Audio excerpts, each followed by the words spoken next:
e Maria Emília Brederó de Santos, Presidente do Conselho Nacional de Educação. A moderação estará a cargo de Maria João Horta, Subdiretora-Geral da Educação, e de Sofia Ramalho, Vice-Presidente da Ordem dos Psicólogos Portugueses. Eu regresso dentro de aproximadamente 40, 45 minutos. Obrigado e até já. Obrigada. Obrigada, muito boa tarde, sejam muito bem-vindos, Sr. Secretário de Estado Adjunto da Educação, Sr. Presidente do Conselho Nacional da Educação. É um prazer estar aqui com a doutora Sofia Ramalho, que eu peço também para... Eu ainda não estou a ver a imagem dela. Não, peço desculpa, não estou a conseguir colocar a imagem, eu aguardo aqui um pouco, mas estou aqui. Muito boa tarde. Pronto, Já está a dar, já está a dar. Cumprimento também. Nós vamos fazer aqui um dueto de moderação. É um gosto estar também com toda esta assembleia de psicólogos, mas não só, diretores de escolas e de agrupamentos, professores, encarregados de educação, pais e também alunos. Sei que temos um grupo de alunos inscritos. Tem sido um seminário muito participado, começou de manhã cedo, com muitas sessões paralelas, muito interessantes. Eu consegui acompanhar várias delas e por isso é um gosto terminarmos este seminário com este painel que muito engrandece também o programa deste encontro. Doutora Sofia, nós não temos isto completamente combinado, a ordem das questões, mas se me permitir eu vou já lançar e vou já começar pela doutora Maria Emília, se me permite, pedir-lhe assim muito em aberto, pensando aqui neste seminário, que é um seminário que trata as questões do bem-estar e da aprendizagem. Se pensarmos nestes dias que vão correndo, do seu ponto de vista, enfim, naturalmente que conseguimos todos antecipar aquilo que é o papel dos psicólogos escolares, mas do seu ponto de vista, como é que vê o papel dos psicólogos escolares e as dinâmicas que eles, nesta altura, fará sentido criarem? Olá, muito boa tarde a todos. Boa tarde, Sr. Secretário de Estado, Professor João Costa. Um gosto de reencontrá-lo. A doutora Maria João Horta, obrigada, e a doutora Sofia Ramalho. Muito gosto em estar aqui convosco neste seminário de que eu pude assistir a algumas sessões e achei muito interessante e foram muito úteis. Eu tinha pensado falar um bocadinho, apesar de tudo, no enquadramento geral, se a doutora Maria João Horta achar que... Acho muito bem. Eu lancei esta pergunta muito em aberto, já para deixar à vontade para uma primeira intervenção. Era só recordar que acho que se pode sintetizar em 3 linhas, ou em 3 linhas de orientação, com uma certa continuidade e um certo consenso, a evolução do sistema educativo em Portugal nos últimos anos, não é? Que seria uma educação para todos, de qualidade e ao longo de toda a vida, e que estas 3 dimensões têm que estar presentes, articuladas umas com as outras, não é? Recordar ainda que os indicadores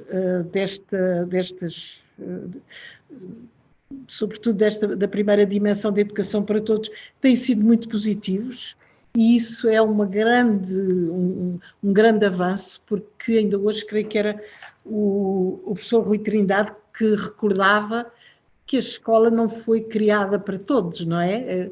E, portanto, por muito que já tenha sido decidido que era para todos há uns tempos, a verdade é que restam resquícios de organização e questões administrativas e que muitas vezes dificultam, e toda uma cultura de escola, não é? Aquela cultura da retenção e assim, que muitas vezes dificultam que a escola possa ser realmente para todos. E, portanto, acho um grande avanço e felicito muito o Secretário de Estado por isso, o facto de, em 2019, que foi os últimos resultados que tivemos, e 2018 também, se verificarem avanços tão grandes em certas metas que tinham sido estabelecidas com a União Europeia, não é? A taxa de retenção foi a mais baixa de sempre, a taxa de abandono precoce também, a taxa de conclusão do básico e de conclusão do secundário, tudo isso revelaram grandes avanços que não podem ser atribuídos ao abaixamento de qualidade, como às vezes se tenta dizer, que isso é porque é facilitismo e falta de exigência, não sei o quê, não é verdade, pelo menos naquilo em que temos dados quantitativos, sabemos que com pequenos avanços e recuos, a verdade é que também temos vindo sempre a melhorar os resultados nos testes internacionais. Agora, isso não quer dizer que esteja tudo bem, não é? E que possamos descansar. Eu costumo dizer que a educação é muito complicado mudar qualquer coisa, porque tem que se mudar, é como um comboio que se tem que estar a mudar as rodas sem o poder parar, tem que estar sempre em movimento. E, portanto, é complicado e é difícil. E o que eu recordaria é que na questão da qualidade, apesar de todos os dados que temos são relativos a áreas muito específicas, à aprendizagem da língua materna, à matemática, às ciências e pouco mais do que isso. E por outro lado temos alguns dados que nos vêm por outras origens, por exemplo da saúde, e que nos dizem que, pois, os alunos portugueses têm pouca atividade física, por exemplo, não é? Sobretudo as raparigas. O gosto, e é aquele trabalho da Organização Mundial de Saúde, que foi coordenado em Portugal pela Margarida Gaspar de Matos, o gosto pela escola tem vindo a diminuir nos últimos 20 anos, à medida que os alunos que crescem, o gosto parece que se vai reduzindo, sobretudo também nas raparigas, que eram as mais entusiastas, não é? E, portanto, há assim alguns indícios que são preocupantes e que não nos deixam repousar muito, não é? E depois, ainda por cima, veio a pandemia e ainda não sabemos, de facto, qual foi o impacto, mas temos receio que haja impactos bastante negativos, relativos, por exemplo, ao agravamento das desigualdades, certamente, relativos ao risco do aumento de abandono. Tivemos os dados de 2020 que são ótimos, baixou para 8%, mas se calhar os efeitos serão um bocadinho mais a longo prazo. Há o risco de que se fala muito da perda das aprendizagens.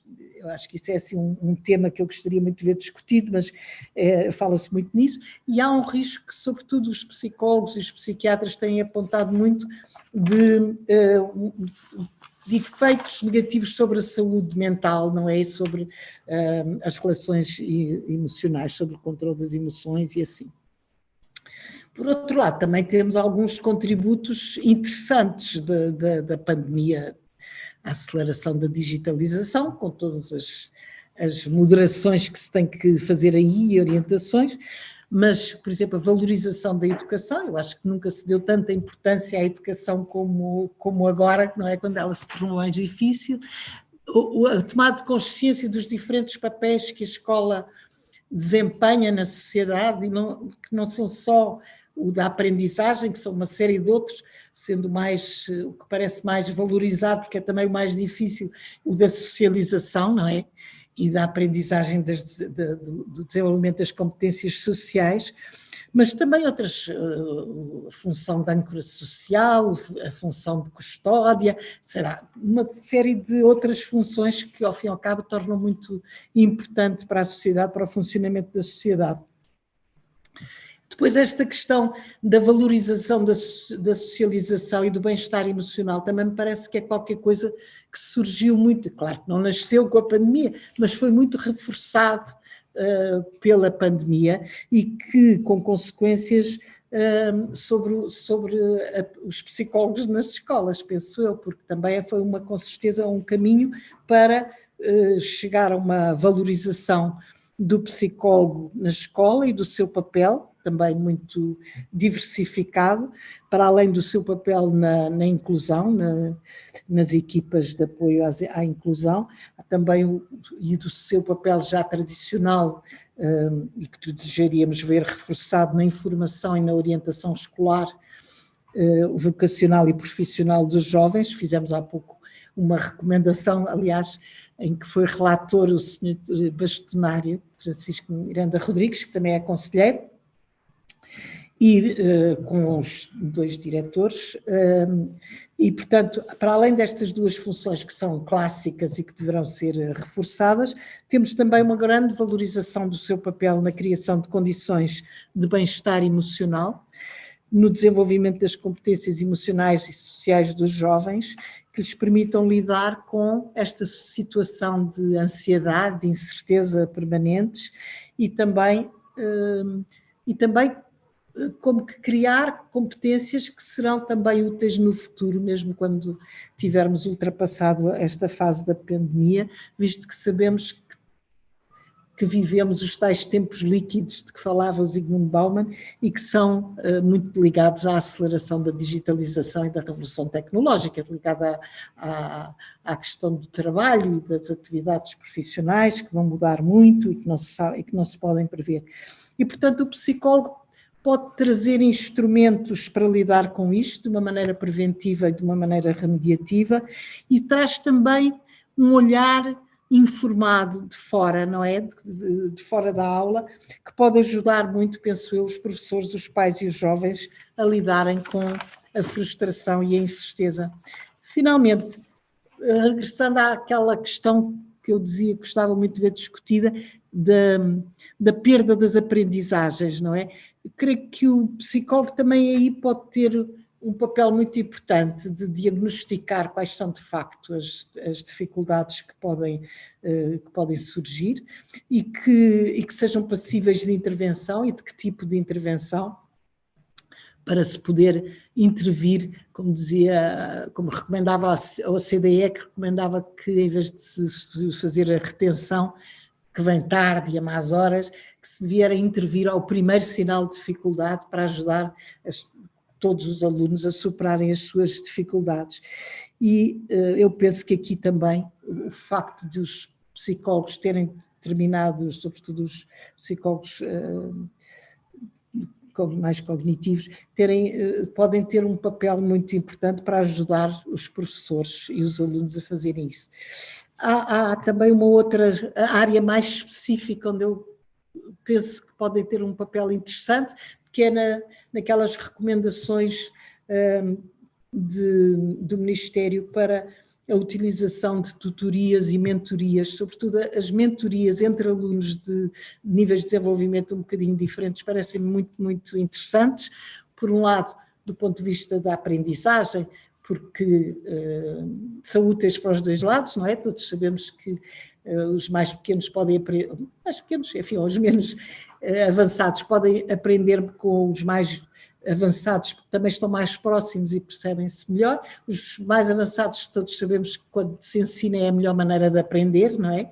Mas para além disso é também uma outra mentalidade que se cria, uma mentalidade colaborativa e portanto, que me parece que era muito importante essa cultura de colaboração que venha a desenvolver-se na escola e a substituir a cultura da retenção e a criar uma mentalidade de interajuda e de auto- e heterorregulação das aprendizagens.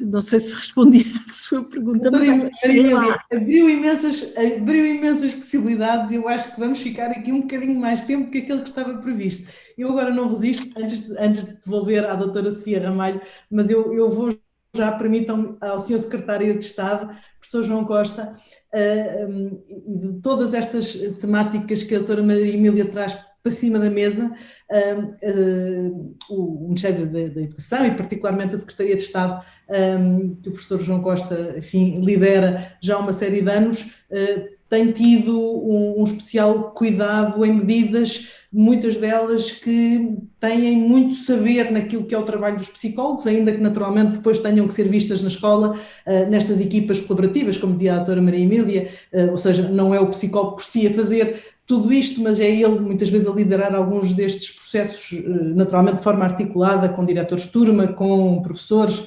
etc. E eu estou a pensar particularmente no apoio tutorial específico e agora mais recentemente nas mentorias entre pares. Quero dizer-nos porquê estas duas medidas e trazer aqui um bocadinho aquilo que nós costumamos dizer aqui internamente, o espírito legislador, e de que maneira é que este trabalho poderá, do seu ponto de vista ou não, ser assumido nas escolas pelos psicólogos escolares, ou os psicólogos escolares devem integrar as equipas e criar dinâmicas dentro dessas mesmas equipas, podendo a liderança das mesmas ficar, por exemplo, para a coordenação dos diretores de turma ou até para o próprio Conselho Pedagógico, por exemplo.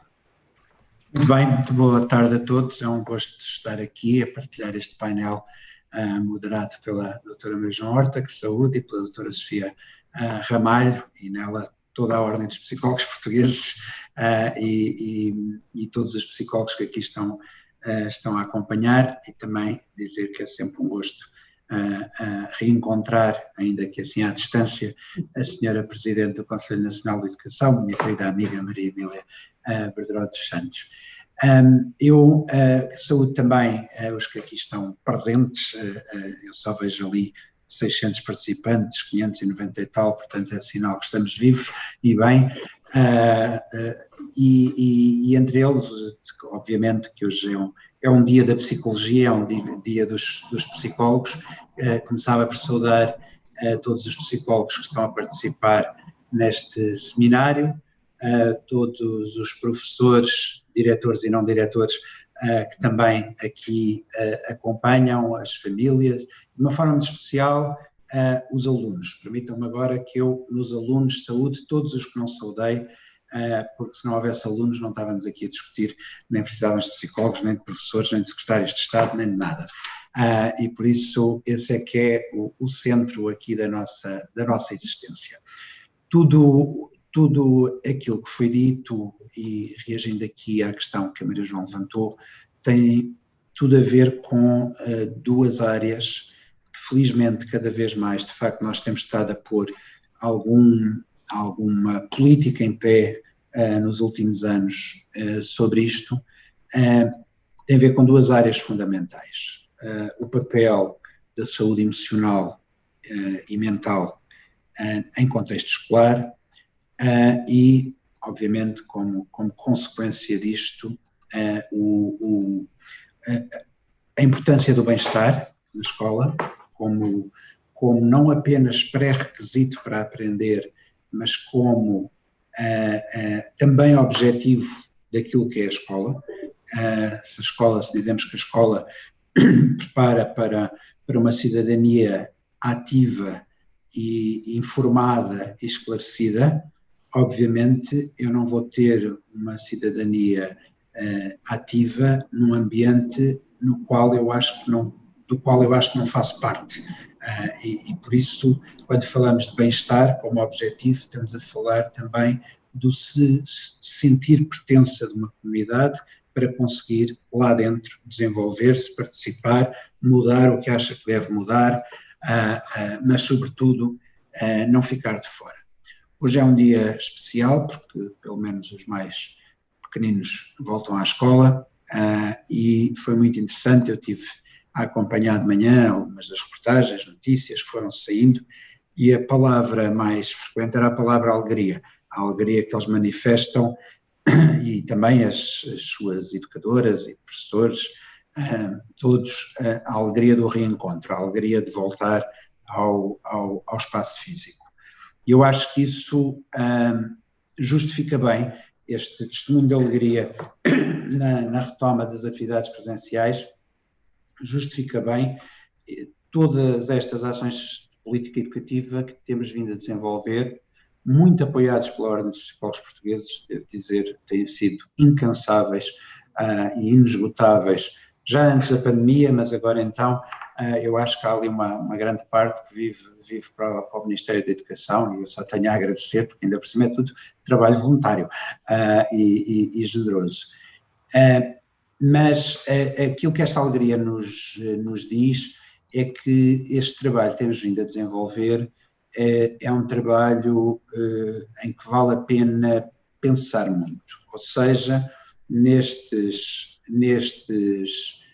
momentos em que nós estivemos fechados em casa, valorizaram-se dimensões da escola que para alguns não eram tão evidentes. Não falo de quem está dentro das escolas, falo sim de quem às vezes não sabe muito bem o que é uma escola, mas valorizou-se muito a dimensão relacional do ato educativo, ou seja, algo que já tínhamos começado de facto a desenvolver com o apoio tutorial específico, ou seja, esta dedicação de professores a grupos de alunos em que se identificam barreiras no acesso à aprendizagem que são fundamentais, e muitas vezes o abandono, o insucesso a que a doutora Maria Emília se referia, não tem tanto a ver com dificuldades de aprendizagem, com seja o que for que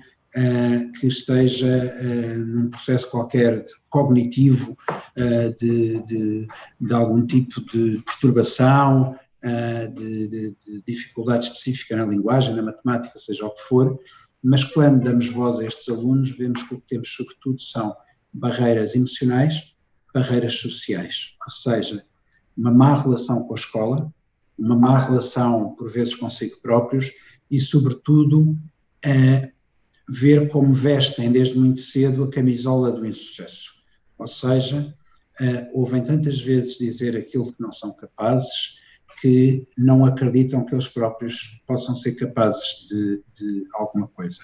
Isto começa muito cedo, começa às vezes logo no primeiro ciclo, e eles à medida que vão crescendo vão se tornando especialistas naquilo em que são bons, que é em ser maus. E então vestem esta camisola com grande sucesso porque simplesmente desacreditaram de si próprios. E portanto também quando falamos destas dimensões, muitas vezes falamos dos que ficaram de fora, mas não nos lembramos do papel que os outros que ficaram dentro têm. Por isso temos desenvolvido este ano as mentorias, a par dos planos de desenvolvimento pessoal, social e comunitário, a que me referirei se for oportuno mais à frente, mas as mentorias como uma corresponsabilização. Ou seja, nós muitas vezes dizemos que não temos recursos suficientes e nestas áreas faltam-nos sempre recursos, não é?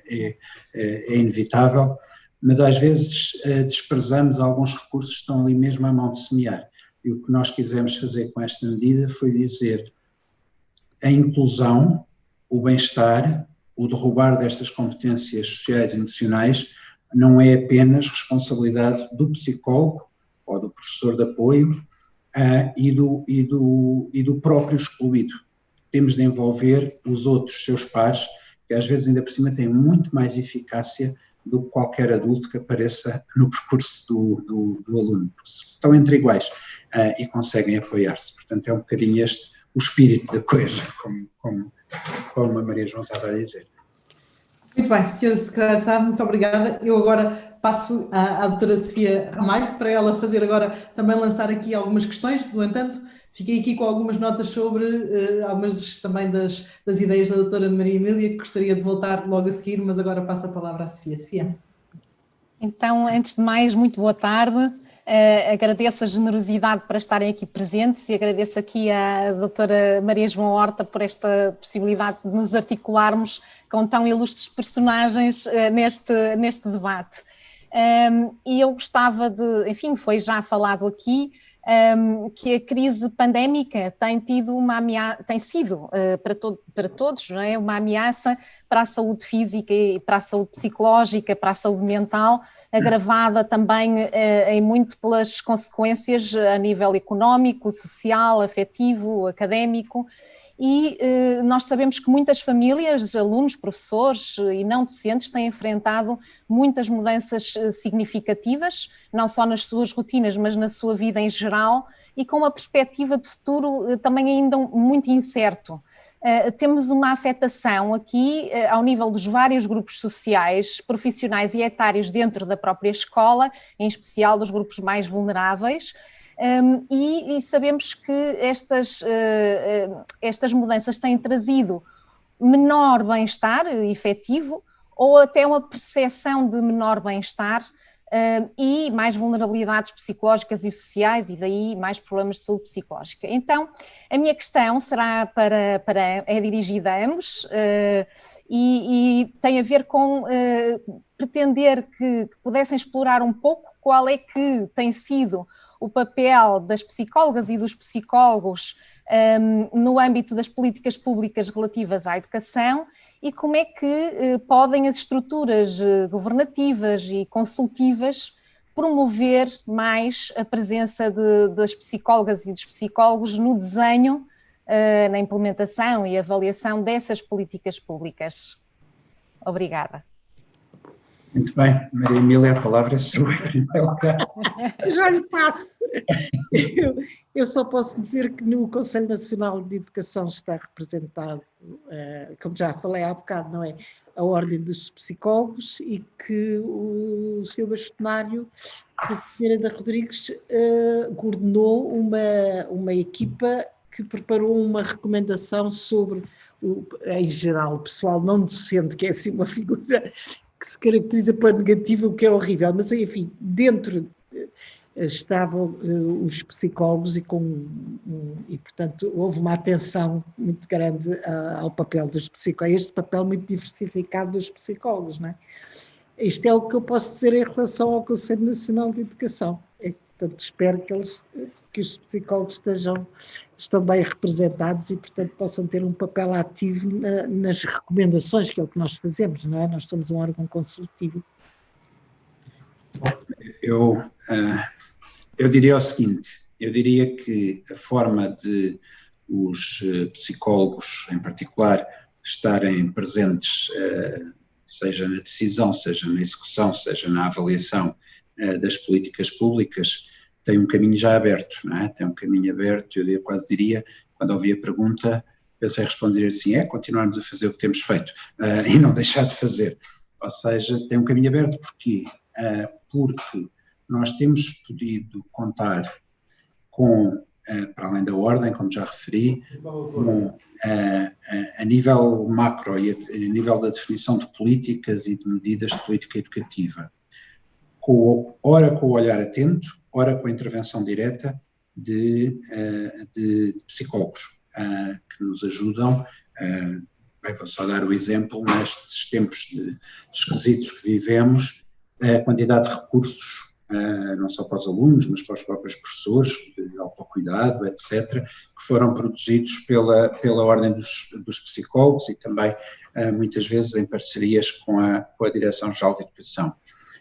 A participação no próprio desenvolvimento de instrumentos curriculares, como algumas das áreas da Estratégia Nacional de Educação para a Cidadania, em alguns dos temas que são hoje considerados obrigatórios no currículo.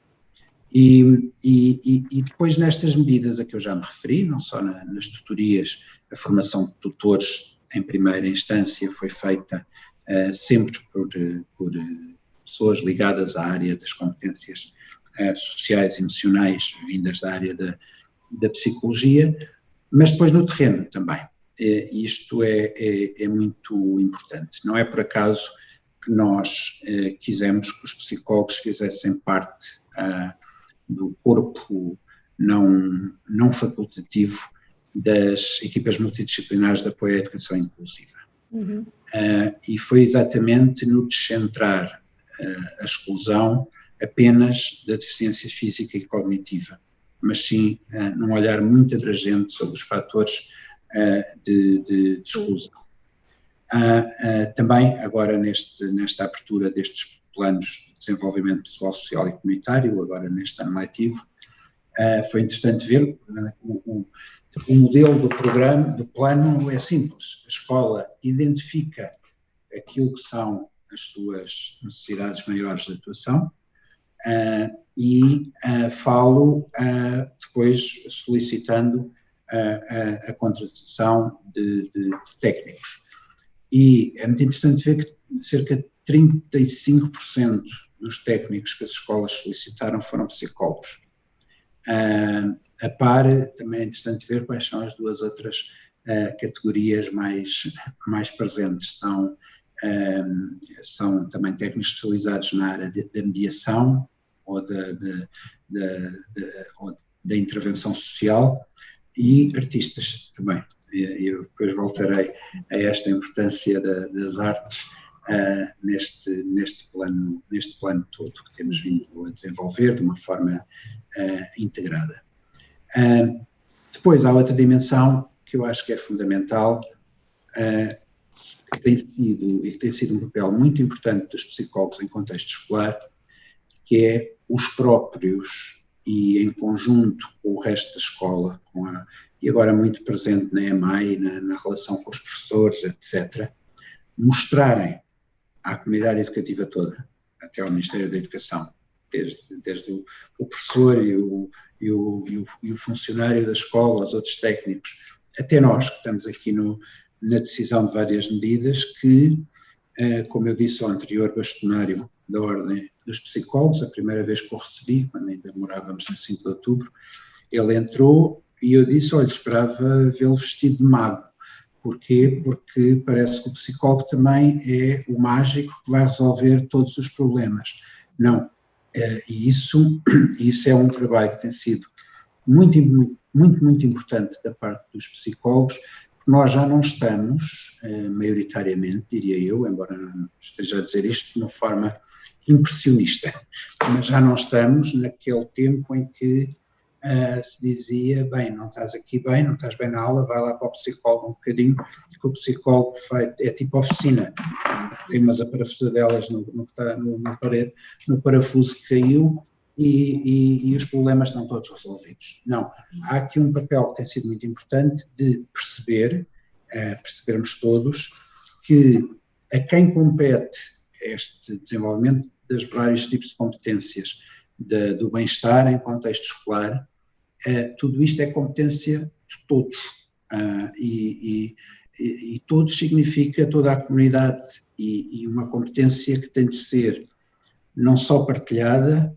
mas às vezes metendo a foice em seara alheia, porque o bem-estar é um bem-estar de equilíbrios, e nós às vezes sabemos que o amparo familiar falta, outras vezes sabemos que há coisas na escola que não estão bem, e portanto o que é fundamental é esta dimensão comunitária, seja escolar, seja extraescolar, para conseguirmos ir mais longe. Então, como prometido, vou voltar à doutora Maria Emília, porque ela abriu aqui imensas pistas de discussão e que eu gostaria imenso de poder aprofundar, mas que não vamos ter tempo, porque o tempo voa e já estamos a caminho do final. Mas eu tenho que voltar à questão da recuperação das aprendizagens, porque a doutora Maria Emília falou disso e sublinhou a questão. Nós estamos a regressar à escola, o Sr. Secretário de Estado, aliás, referiu ao dia especial que estamos a viver hoje, com o regresso das creches, do pré-escolar e do primeiro ciclo à escola. Do seu ponto de vista, e também pensando um bocadinho naquilo que tem sido o trabalho do Conselho Nacional de Educação, este trabalho brilhante que é o do Estado da Educação, que é produzido todos os anos e que vai mostrando também a evolução do nosso sistema educativo. Eu imagino a preocupação com que estão neste momento para fazerem este levantamento de informação e, enfim, alguns tropeções em alguns números. Do seu ponto de vista, nesta perspectiva mais sistémica, mais holística que o Conselho acaba por ter, quando fala em recuperação de aprendizagens, tem alguma coisa, agora não estou vestido de maga nem a pôr numa varinha mágica, mas como é que na sua cabeça vê este regresso à escola e aliás, permita-me até fazer a pergunta desta maneira: a importância de recuperar o perdido ou o avançar na expectativa que podemos avançar recuperando à medida que vamos avançando? Porque a mim faz-me sempre um bocadinho de confusão, porque parece que agora para tudo e vamos só olhar para trás e pouco se perdeu. E portanto gostava de ouvir um bocadinho sobre isso e depois também o Sr. Secretário de Estado, naturalmente. E tenho ainda um outro tema que gostava de introduzir, mas vamos ver se temos tempo para ele, mas não resisto a introduzir este. Obrigada, doutora Maria João. Mas para mim é uma verdadeira pergunta. Não sou eu que ponho essa, quer dizer, o que eu sinto é que há da parte da opinião pública uma grande ansiedade no sentido o que se está a perder de aprendizagens e tal. E eu até organizámos um seminário no CNE que era, quando se falava em recuperar, mas é recuperar o quê ou é recuperar quem? Porque eu tenho a sensação que as aprendizagens claro que há certas coisas que é mesmo importante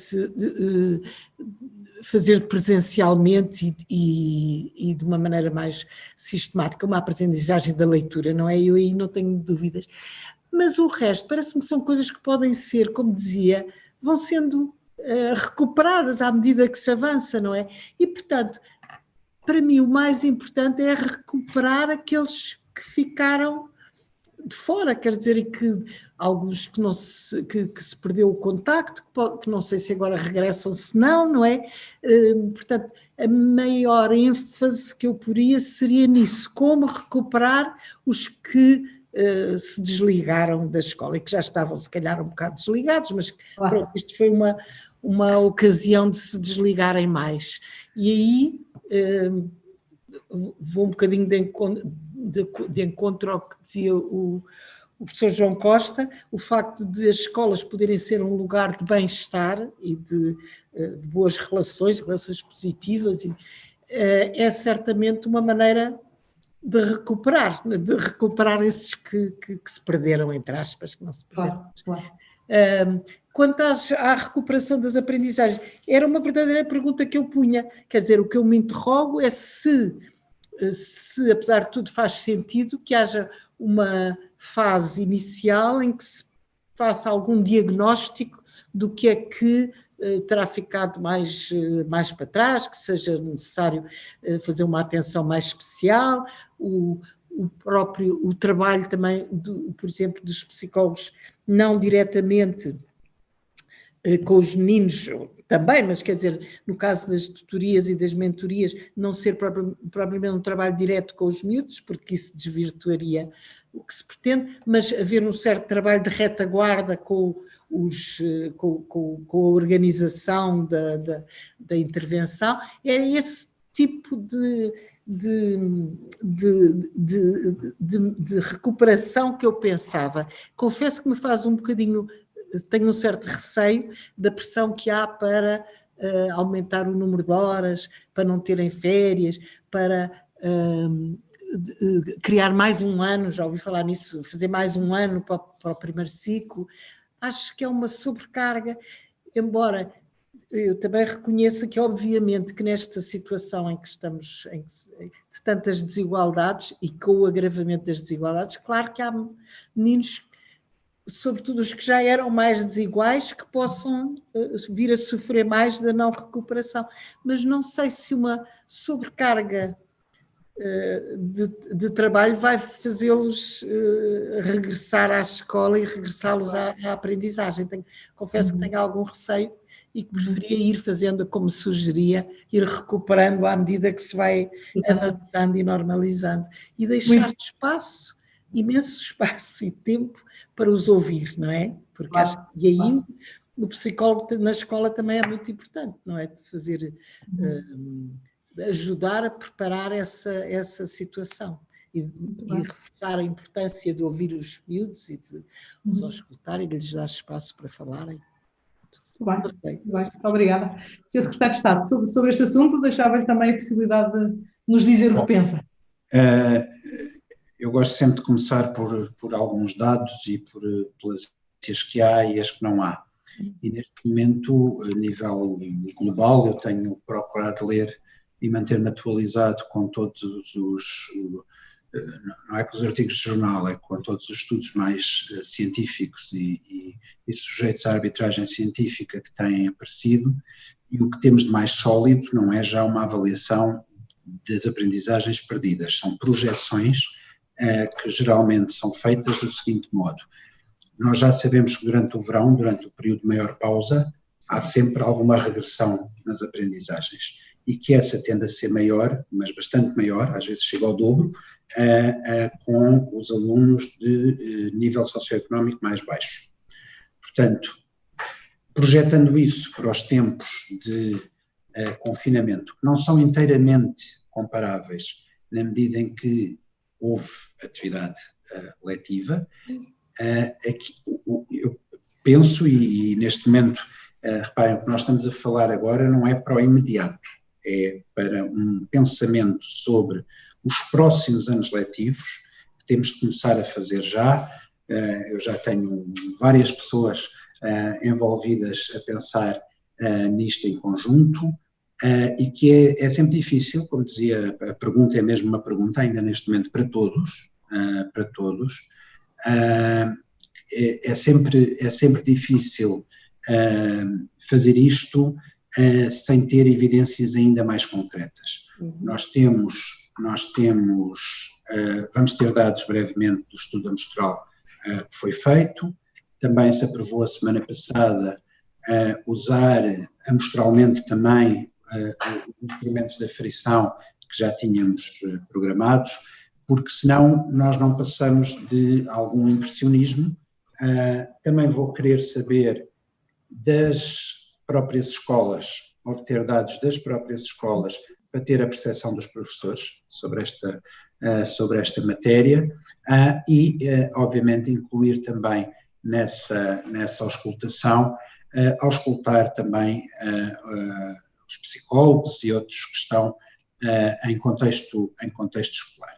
Aquilo que é evidente, apesar de não termos dados, é que há soluções que parecem ser fáceis e, por exemplo, o Reino Unido está a adotar algumas delas, mas sobre as quais, e tenho que dizer, isto é também impressionista, quero ver mais ainda, e estamos nessa fase e quero ler mais, mas isto que a doutora Maria Emília dizia parece-me absolutamente contraproducente, que é despejar mais e mais horas de aulas em cima dos alunos.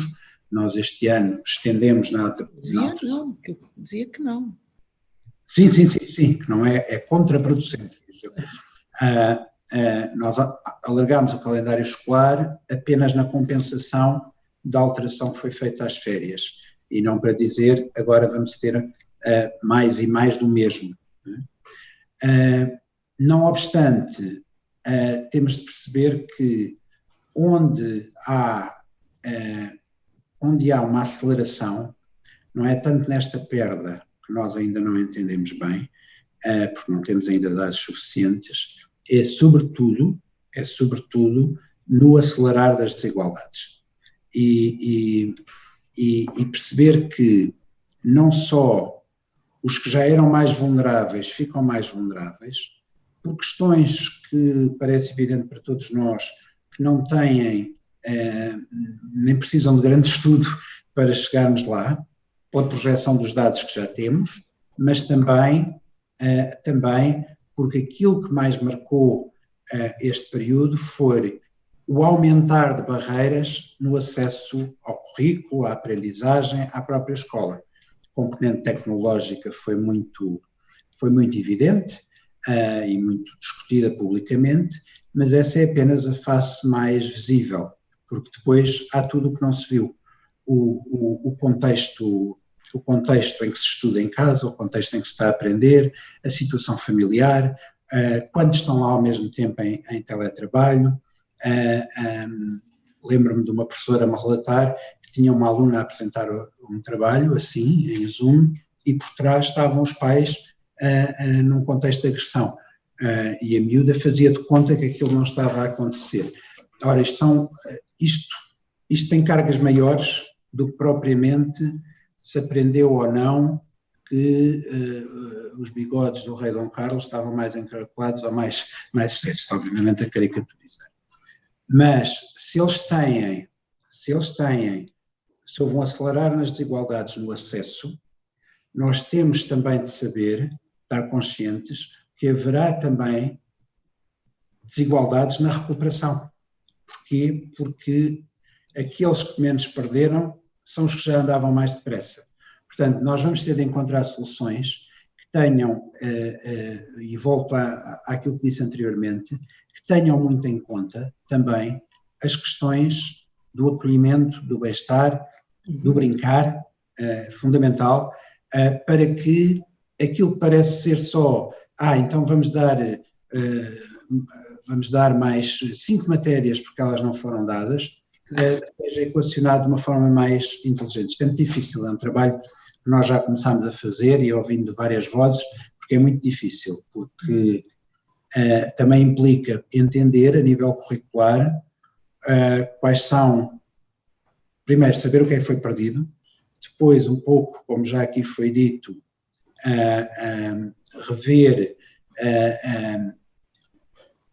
o que não pode mesmo ficar para trás, e esse foi um trabalho que até já começámos a fazer com as aprendizagens essenciais desde 2018, em que já foi identificar em cada disciplina, fazer de certa forma um enxugamento de um currículo que era reconhecidamente demasiado extenso, mas há outras áreas que não são assim identificáveis, como foram os verbos transitivos, que têm a ver com competências também mais transversais e que às vezes são mais estruturantes. Queria só dizer também que nós muitas vezes olhamos para os mais novos, é evidente, porque o grau de autonomia é muito menor e a eficácia dos meios à distância é muito menor, sem prejuízo de grandes trabalhos e grandes abordagens que eu vi por parte de escolas e até diria de professores em particular, às vezes dentro da mesma escola, situações muito desiguais, práticas muito interessantes, mas geralmente esta conversa vai para a leitura e para a escrita.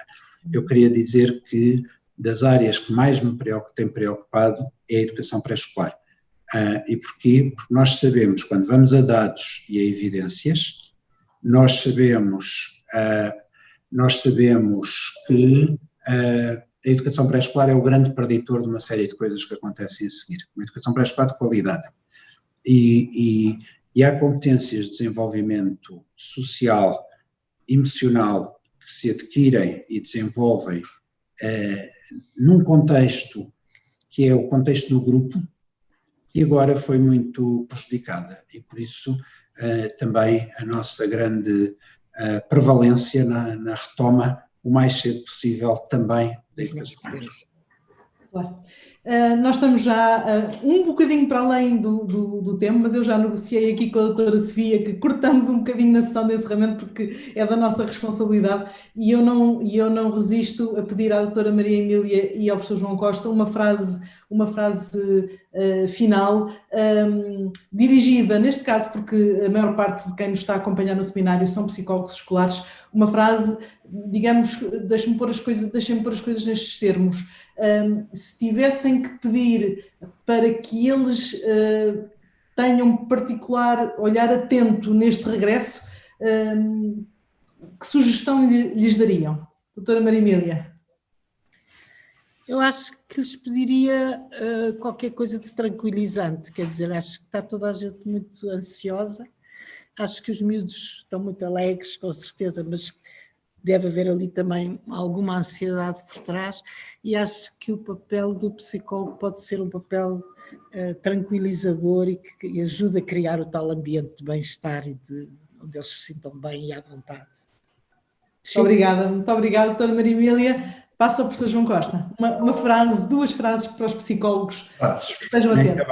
Para já eu não gosto nada de vir a estas coisas e não ir lendo perguntas e comentários que surgem e vi aqui uma particular, não temos tempo, mas vou selecionar aqui do Paulo Pereira que pergunta, para além dos resultados escolares, quais consideram ser os indicadores para aferir da equidade e da eficiência? Eu acho que esta é a pergunta, como muitos dos que estão aqui saberão que eu sou das pessoas mais anti-rankings fáceis de jornais, que não mostram muito sobre a qualidade e a quantidade do trabalho desenvolvido em contexto escolar, e o que nós temos vindo a fazer é a produzir indicadores qualitativos que, por exemplo, os percursos diretos de sucesso que potenciam que nós consigamos olhar para as escolas que mais fazem a diferença, porque eu levar um aluno do 15 ao 16 tem muito menos trabalho associado do que levá-lo do 0 ao 14, não é? E portanto é isso que temos tentado promover e também indicadores e abordagens às vezes mais em forma amostral ou de estudos de caso, de práticas que se revelam eficazes para de facto termos em conta que quando falamos de sucesso educativo falamos bem disso tudo. Mas queria também dizer, agora nessa mensagem final, é difícil pedir só uma coisa a pessoas que sabem tanto, mas eu diria que vai ser fundamental agora na retoma, mas sobretudo nesta planificação que fazemos nos próximos anos letivos, este assumir que o psicólogo nem é o responsável, como eu dizia há pouco, por todo o bem-estar, não consegue, é impossível e não lhe compete.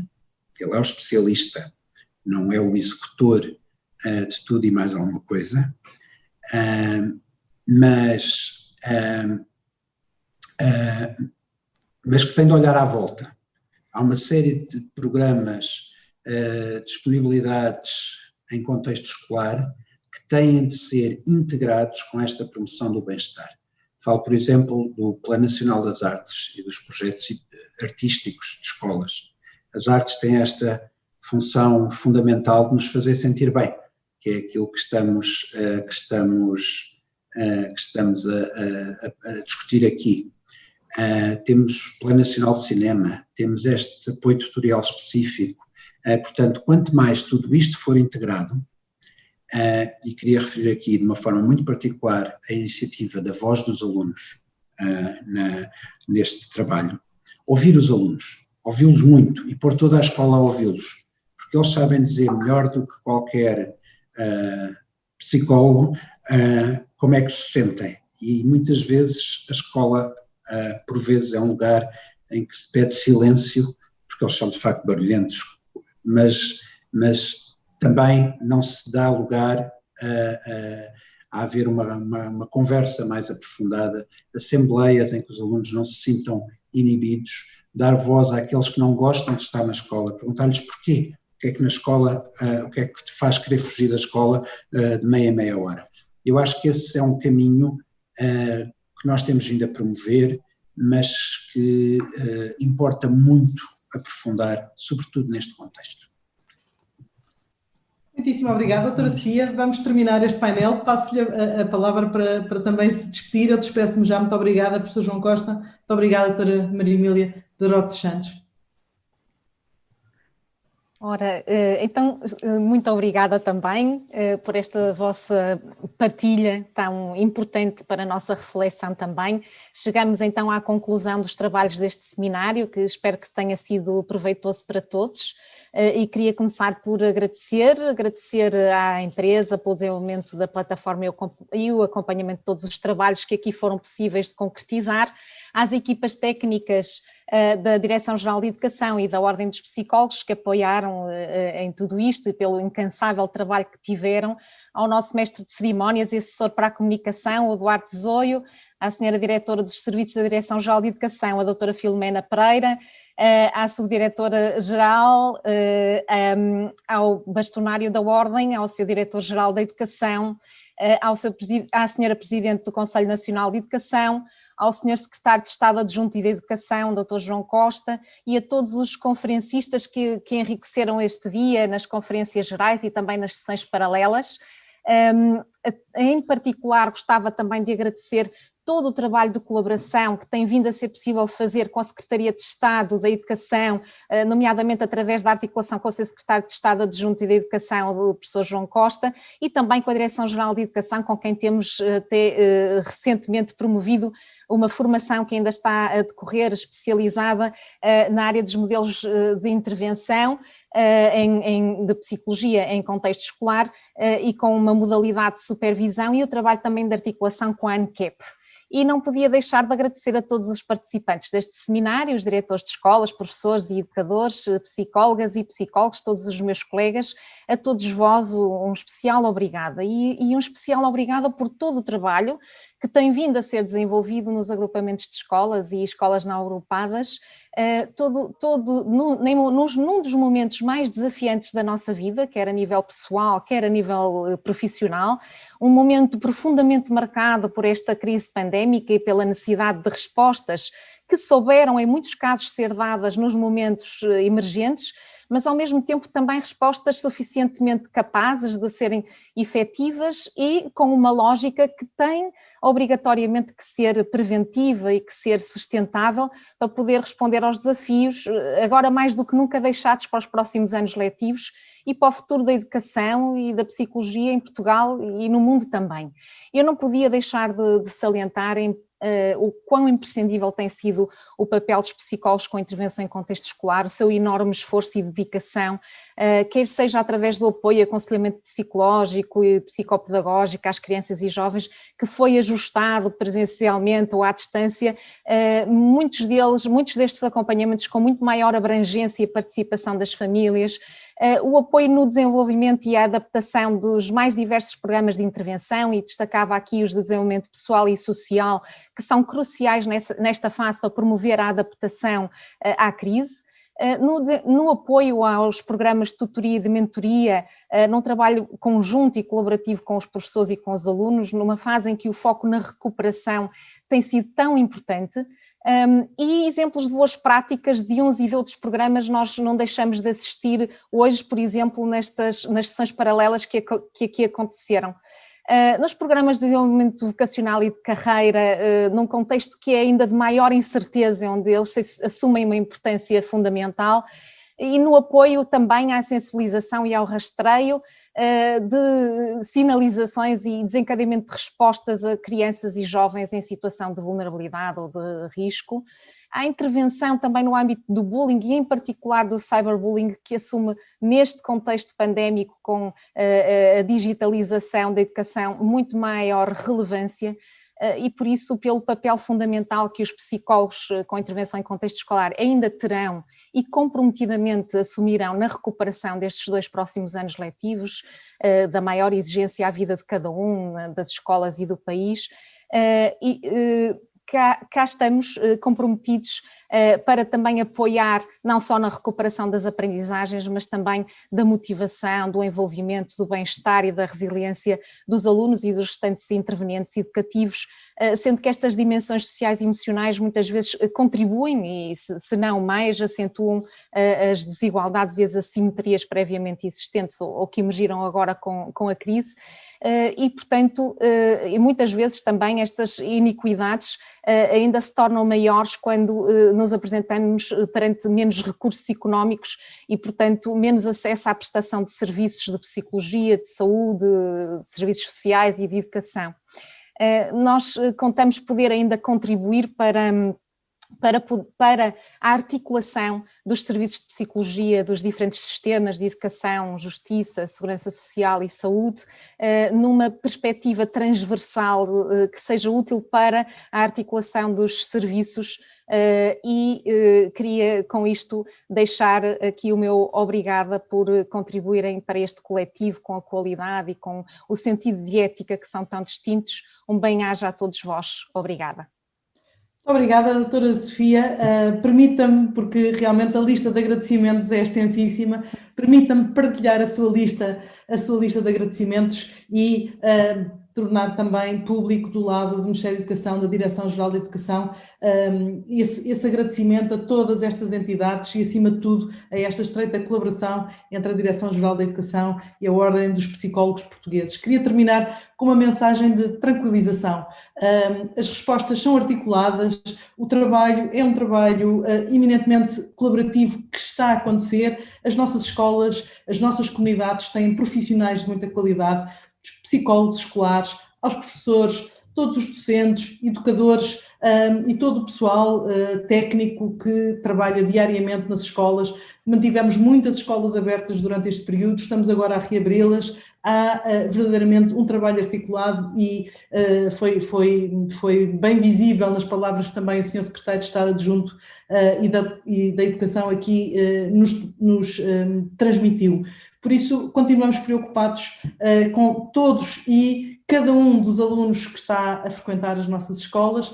Queremos o sucesso de todos e de cada um deles, respeitando o seu crescimento, respeitando a sua individualidade. Vamos ter tempo, eu quero acreditar que nós temos tempo para não só recuperar, mas acima de tudo ir mais longe nessa perspectiva também de promoção do bem-estar de cada uma das nossas crianças e jovens que povoam as nossas escolas. Uma mensagem final de agradecimento a todos. Muito obrigada, fiquem bem, com muita saúde e até breve. Muito bem, está assim encerrado o 7º Seminário de Psicologia da Educação, subordinado ao tema Psicologia da Educação, Bem-Estar e Sucesso Educativo. Apenas uma pequena nota final: as sessões serão disponibilizadas no YouTube da Ordem dos Psicólogos Portugueses e os certificados serão enviados nas próximas semanas. Para terminar mesmo, se quem regressa de uma viagem nunca é o mesmo que aquele que partiu, espero que a viagem ao longo do dia de hoje tenha sido útil e do seu interesse. Apesar de todos estes constrangimentos, tudo fizemos para que este seminário fosse ao encontro das suas melhores expectativas. No que me diz respeito, foi um verdadeiro prazer ter estado na sua companhia e ter apresentado mais uma vez este evento. Muito obrigado por ter estado desse lado e que brevemente possamos estar todos reunidos, mas agora ao vivo. Bem-haja e mantenha-se em segurança.